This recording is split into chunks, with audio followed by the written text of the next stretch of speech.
رمضان اور زکوٰۃ کا کیا تعلق ہے؟ خوب سمجھ لو، رمضان کا زکوٰۃ سے براہ راست کوئی تعلق نہیں ہے۔ جب آپ صاحب نصاب ہوئے تھے نا، 52.5 تولے چاندی کے برابر مال آیا تھا آپ کے پاس، سونا، چاندی، مال تجارت، نقدی، یہ 4 چیزیں جس دن آپ کے پاس آ گئیں، کتنی؟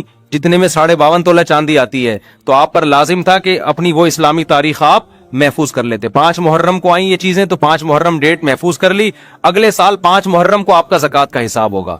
سمجھتے ہو؟ پھر دے بے شک، بعد میں دو، پہلے تو وہ آپ کی مرضی ہے۔ زکوٰۃ کا نصاب کیا ہے؟ مال تجارت کی تعریف کیا ہے؟ سونا، چاندی، مال تجارت، نقدی، کیش رقم جسے کہتے ہیں، 4 چیزیں جس کے پاس 52.5 تولہ چاندی کے برابر ہوں۔ 52.5 تولہ چاندی کے ریٹ کیا چل رہے ہیں مجھے نہیں معلوم، اوپر نیچے اتنے ہو رہے ہیں، شاید 90,000 1 لاکھ روپے تک چل رہے ہیں شاید۔ تو جس کے پاس اتنی مالیت کا سونا، چاندی، تجارتی مال یا نقدی ہو تو وہ صاحب نصاب بن جاتا ہے۔ اس پر لازم ہوتا ہے کہ وہ اسلامی تاریخ نوٹ کر لے۔ عام طور پر جب لڑکوں کی، لونڈے لپاڑوں کی تنخواہ لگتی ہے، پہلی تنخواہ 90,000 1 لاکھ آئی تو وہ صاحب نصاب بن گئے۔ لڑکیوں کی شادی ہوتی ہے، ان کو سونا ملتا ہے، تو جس دن ان کو سونا ملا ہے، ہینڈ اوور ہوا ہے، وہ تاریخ، وہ اسلامی تاریخ نوٹ کر لیں۔ سمجھ میں آ رہی ہے بات؟ پھر ہر سال اسی تاریخ کے حساب سے زکوٰۃ دیا کریں۔ مال تجارت کی تعریف کیا ہے؟ مال تجارت اس مال کو کہتے ہیں جو بیچنے کے لیے خریدا ہو اور اب تک بیچنے کی نیت باقی ہو۔ آپ کی دکان ہے، کرائے پہ دی ہوئی ہے، دکان پہ زکوٰۃ نہیں ہے، کیوں؟ کرائے پہ دی ہوئی ہے۔ آپ کی گاڑی ہے، کرائے پہ دی ہوئی ہے، زکوٰۃ نہیں ہے، کیوں؟ کرائے پہ دی ہوئی ہے۔ ہاں، گاڑی آپ نے خریدی ہے کہ بیچ دوں گا میں، خریدتے ہوئے بیچنے کی نیت تھی تو اس گاڑی پہ زکوٰۃ دینا واجب۔ ہاں، گاڑی آپ نے خریدی اپنے لیے، ارادہ ہوا کہ جب بیچنے کا موڈ ہوا تو بیچ دوں گا، یہ مال تجارت نہیں ہے، کیونکہ خریدی کس لیے؟ بیچنے کے لیے، استعمال کے لیے۔ اس طرح پلاٹ آپ نے خریدا کہ یار کنفیوز ہوں، دیکھیں گے فیوچر میں بناؤں یا بیچوں، سوچوں گا، زکوٰۃ نہیں ہے اس پر۔ ہاں، پلاٹ خریدا، نیت کیا ہے؟ بیچوں گا، اس پہ زکوٰۃ واجب ہے۔ سمجھتے ہو کہ نہیں سمجھتے ہو؟ زکوٰۃ کن لوگوں کو دی جا سکتی ہے؟ زکوٰۃ ان لوگوں کو دی جا سکتی ہے، اتنا کافی ہے۔ سمجھتے ہو؟ غریبوں، غریب ہونے کے لیے کیا ہے کہ 5 چیزیں، 4 چیزیں تو وہی جو زکوٰۃ والی ہیں، سونا، چاندی، مال تجارت اور کیش، اور 5ویں چیز ہے ضرورت سے زائد سامان۔ ایک آدمی کے پاس ضرورت سے زائد سامان ہے، ضرورت سے زائد سامان اسے کہتے ہیں پورے سال استعمال ہی نہیں ہو رہا۔ گھر میں ڈنر سیٹ پڑا ہوا ہے، پورا سال استعمال نہیں ہوتا۔ پلاٹ پڑا ہوا ہے، نہ رینٹ پہ دیا ہوا ہے، نہ کھیتی باڑی کر رہا ہے، اور نہ خود رہتا ہے اس میں، تو وہ پراپرٹی بھی ضرورت سے زائد ہے، اس میں پورا سال گزرنا بھی ضروری نہیں ہے۔ تو جس کے پاس اس طرح کی پراپرٹی ہو جو استعمال میں نہ آتی ہو، یا سونا، چاندی، مال تجارت اور نقدی اس کے پاس 52.5 تولہ چاندی کے برابر ہو، یا 5 چیزوں کا مجموعہ 52.5 تولہ چاندی کے برابر ہو، تو ایسے آدمی کو زکوٰۃ دینا جائز نہیں ہے۔ سمجھتے ہو کہ نہیں سمجھتے؟ اتنا پوچھ لیا کرو بھائی، تمہارے پاس کوئی ایسی پراپرٹی تو نہیں ہے جو استعمال میں نہ آتی ہو، اتنا پوچھ لیا کرو۔ پورا نصاب پیش کرو گے تو پاگل ہو جائے گا نا، وہ کہے گا تو زکوٰۃ نہیں دے بھائی، میرے حساب نہیں ہو رہا مجھ سے۔ میں جب کسی کو زکوٰۃ دیتا ہوں تو اتنا پوچھ لیتا ہوں، یار تمہارے پاس سونا وونا تو نہیں ہے؟ نہیں ہے بھائی، کیونکہ سونا آج کل اتنا مہنگا ہے کہ وہ سونا ہی آدمی کو مالدار بنا دیتا ہے۔ اور بھائی تمہارے پاس بینک میں کیش اماؤنٹ کتنا پڑا ہوا ہے؟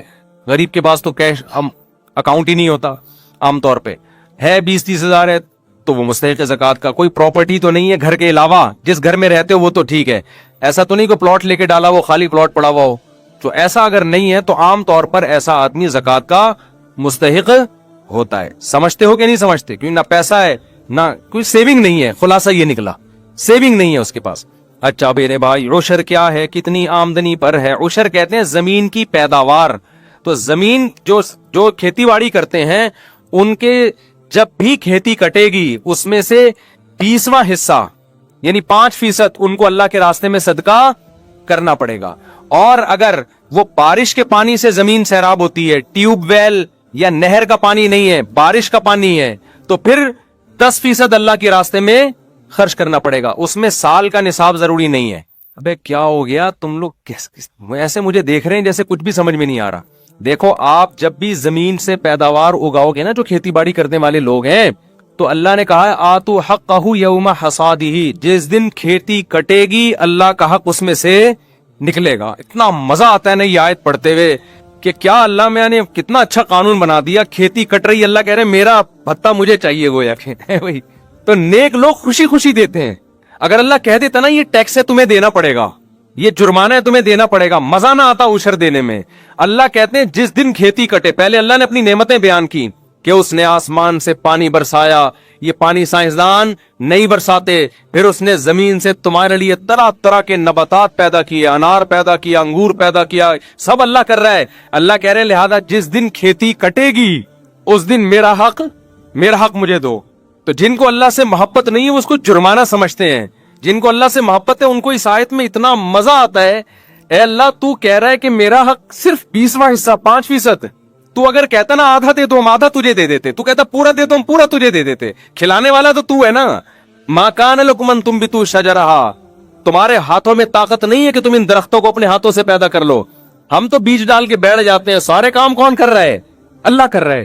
تو اللہ کہتے ہیں جس دن اللہ نے نا اپنی نعمتیں بیان کی ہیں کھیتی کی, لہذا اللہ کہتے ہیں یہ نعمتیں میں تمہیں اس لیے دے رہا ہوں کہ جب یہ کھیتی کٹے گی آتو حقہ, غیر مسلم کہے گا میری محنت ہے, مسلمان کہے گا کس کا احسان ہے؟ اللہ کا ہے. لہذا اللہ کا حق دینا پڑے گا. تو اللہ کا حق کیا ہے اس میں سے؟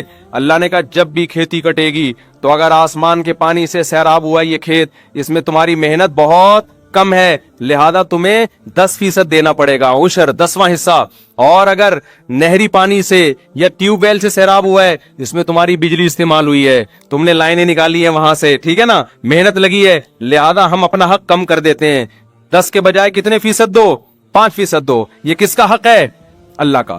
اے اللہ تیرا کوئی اکاؤنٹ نمبر ہو میزان بینک میں, اسلامک بینک میں اللہ اکاؤنٹ کھلے گا نا, یا بینک اسلامی میں یا اور کوئی, تو وہ اکاؤنٹ نمبر دے دے اپنا, ہم وہاں جمع کرا دیتے ہیں. اللہ نے کہا میرا جو اکاؤنٹ ہے نا غریبوں کی جیب ہے, ٹھیک ہے نا. میں نے اپنا اکاؤنٹ کہاں کھولا ہوا ہے؟ کوئی غریب نظر آئے, پاکستانی نظر آئے نا تمہیں, جب آپ سعودی عرب جاتے ہیں نا تو وہ زکات دے دیتے ہیں, آپ صرف پاکستانی بول دو اپنے آپ کو. حقیقت ہے. ایک پاکستانی گیا عمرہ کرنے, ایک عرب نے اتنی ریالوں کی گڈی زکات کی لا کے اس کو پکڑا دی کہ یہ زکات ہے. وہ کہہ رہا ہے بھائی میں فیکٹریوں کا مالک ہوں, میں غریب نہیں ہوں. وہ عربی کہہ رہا ہے تو پاکستانی ہے یا نہیں, تو خالی یہ بتا. اس نے کہا پاکستانی. اس نے کہا پھر تو زکات کا مستحق ہے. وہ کہہ رہے یار میں مالدار ہوں. وہ عربی کہہ رہے پاکستانی ہے یا نہیں ہے تو یہ بتا. کلو پاکستانی مسکین, ان کا ایک نعرہ ہے. ہر پاکستانی شکل سے بھی غریب لگ رہا ہوتا ہے. مجھے تو عجیب سا لگتا ہے, چھوڑا بھی زیادہ نہیں, پھر پاکستانی بولیں گے تو اپنے ملک کی برائیاں کر رہے ہو. ورنہ آپ کو عجیب سا بات بتاؤں, ایسا ہمارے حکمرانوں نے ہمیں کر دیا, ہم کہیں بھی جائیں نا دنیا میں, کتنے ہی پیسے والے ہو, ہم شکل سے کیا لگ رہے ہوتے ہیں؟ غریب ہی لگ رہے. تو ایسا ہمارا امیج دنیا کے سامنے بنا دیا ہے. اچھا بھائی, تو اللہ میاں نے کہا کیا کہا کہ میرا جو اکاؤنٹ ہے وہ تمہیں کہاں ملے گا؟ جو غریب نظر آئے اس کی جیب میں وہ عشر ڈال دو. تو دیگر تینوں اماموں کے نزدیک, امام مالک, امام شافعی, امام احمد بن حنبل کے نزدیک تو پیداوار کا جو 10واں حصہ ہے وہی آپ کو صدقہ کرنا پڑے گا. امام ابو حنیفہ کے نزدیک یہ اجازت ہے کہ یا تو اس میں سے 10واں حصہ دے دو یا اس 10ویں حصے کی قیمت دے دو, بلکہ قیمت دینا ان کی نظر میں زیادہ بہتر ہے. سمجھتے ہو؟ تو اندازہ لگا لو گندم کی 100 بوریاں ہیں تو 10 بوریوں کی کیا ویلیو ہوگی, وہ غریبوں میں بانٹ دو یا وہ گندم ہی بانٹ دو, جیسے دونوں طرح سے اختیارات ہیں. تو آج لوگ عشر دینا بھی چھوڑ دیا, اڑا لو مزے. اور کمال کی بات یہ کہ جتنا اللہ کی راہ میں دو گے اللہ اس کو واپس بھی دے دیتا ہے. تو یہ جو کنجوس لوگ ہوتے ہیں نا جو عشر نہیں دیتے, یہ دنیا کے بھی خسارے میں اور آخرت کے بھی خسارے میں. تو اتنا مزہ آتا ہے, زکات نکالنے میں مزہ آتا ہے. ہمارے شیخ حضرت مفتی رشید احمد صاحب رحمۃ اللہ علیہ نے ارادہ کیا اپنا سارا مال صدقہ کر دیں, پھر ضرورت کا رکھیں. حضرت فرماتے ہیں لیکن میں نے یہ سوچ کے نہیں کیا کہ پھر زکات نہیں واجب ہوگی مجھ پر, زکات دینے کا اپنا مزہ ہے. نہیں یاری بات. تو حضرت اس لیے مالدار رہنا پسند کیا کہ میں زکات نکالا کروں, زکات کا اپنا مزہ ہے بھائی. ابے نہیں یاری سمجھ میں رہنے دو میرے بھائی, کچھ چیزیں ایسی ہوتی ہیں کہ اللہ سے محبت ہوگی تو وہ مزہ آتا ہے ان چیزوں میں. تو عشر کا, زکات کا, رشتہ داروں پہ خرچ کرنے کا, کیونکہ آپ جو رشتہ دار کو دے رہے ہیں, اللہ کہتے ہیں رشتے کو تھوڑی دے رہے ہو, دے کس کو رہے ہو؟ مجھے دے رہے ہو تم. یہ تو میرا وکیل بن کے قبضہ کر رہا ہے, دے کس کو رہے ہو؟ تو اللہ کو دینے میں. کوئی سیٹھ کروڑ پتی ہو, غریب آدمی سے قرضہ مانگے تو غریب تو سارا کچھ لا کے اس کے قدموں میں ڈال دے گا, کہے گا یار تو اتنا مالدار ہو کے مجھ سے پیسے مانگ رہا ہے, اس سے, کیونکہ اس کو پتہ ہی ہے وہ ایسے ہی مانگ رہا ہے, یہ تو اس کے پاس تو بہت ہے, یہ تو مانگ کے صرف یہ دکھانا چاہ رہا ہے کہ تو مجھ پہ خرچ کرتا ہے, لہذا یہ اور مجھ پہ الٹا خرچ کرے گا. اور جو اللہ والے لوگ ہیں ان کو اس سے بھی غرض نہیں ہوتی کہ اللہ ہمیں واپس دے.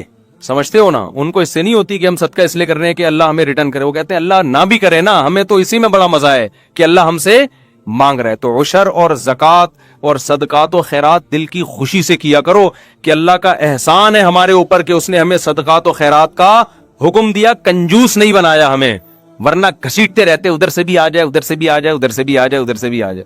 حدیث میں آتا ہے اوپر والا ہاتھ اللہ کو نیچے والے ہاتھ سے پسند ہے. غیرت